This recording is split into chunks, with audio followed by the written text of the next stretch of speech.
когато има търсене и тръгне да се променя, човек минава през няколко врагове, така да го кажем, понеже звучи добре литературно. Те са описани още, който е чел Кастанеда, нали, Дон Хуан, там са много добре описани. Винаги първият враг, който среща човек по пътя си е страха, защото страха е това, което видоизменя виждането ни тук напред. Ние винаги си представим по-изкривени нещата. Страха е като мъгла, която изкривява всичко, което виждаме.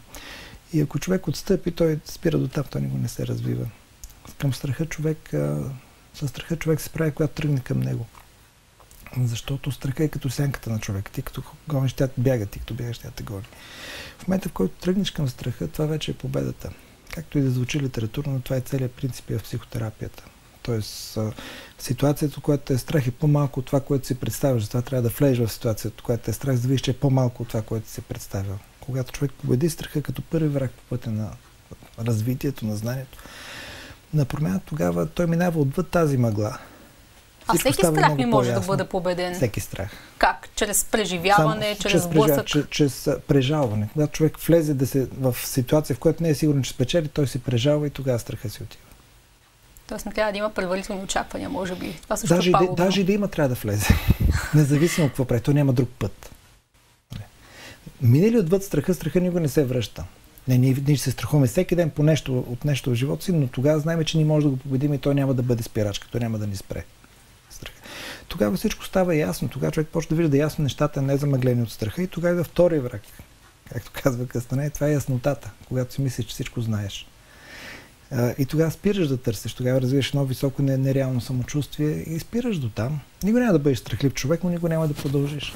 Може би трябва да си признаеш, аз знам, че нищо не знам. Да, това е пътя, да. Трябва да знаеш, че има нещо по-дълбоко, че винаги има друг план. И трябва да го търсиш. И трябва да... Това смирението е изключително важно. И когато отделиш време, всичко отнема време, тогава виждаш истинска дълбочина, не просто тази повърхностна яснота, която ти е трябва. И тогава придобиваш някаква сила да сбъдваш живота си, така да го кажем много по-общо. Но когато човек не се страхува и яснота, той притежава сила. Но в този случай третия враг е силата, защото когато човек е в досег силата, в начало тя го контролира, не той не е. Тогава може да злоупотребява страшно много. С поведението си, с властта си, ако искаш, с какво ще да бъде. И борбата с този трети враг отново е смирение, т.е. имаш ли силата, имаш ли властта, не я използваш. Просто не я използваш? Не я използваш. Или не я използваш? Не я използваш. Не я използваш. Докато не усетиш, че ти си по-силен от нея, че ти я владееш, а не тя тебе. Това е като един човек, който, нали, смисъл, има оръжие и може да си позволи да стреля. Ако няма вътрешния самоконтрол, ако няма смирението. Успяваш ли да трансформираш тези хора, които идват с такива проблеми, които си мислят, че всичко знаят, които се страхуват, които имат даже фобии, защото фобиите ти казват... се трансформират тези, които смятат, че всичко знаят. Защото това просто е толкова нереално очакване, че много лесно всеки може да го събори.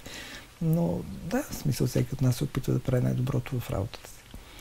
И когато човек е победил страха, когато всичко наистина дълбочината му е ясно и когато той владее силата и контролира не те него, тогава идва четвъртия враг, който не може да бъде победен. Казва Кастанеда, нали? Той се казва старостта идва. Когато човек си каже, не мога повече, нали? И казва, че единственото побеждание на този враг, когато непрекъснато го отблъсваш.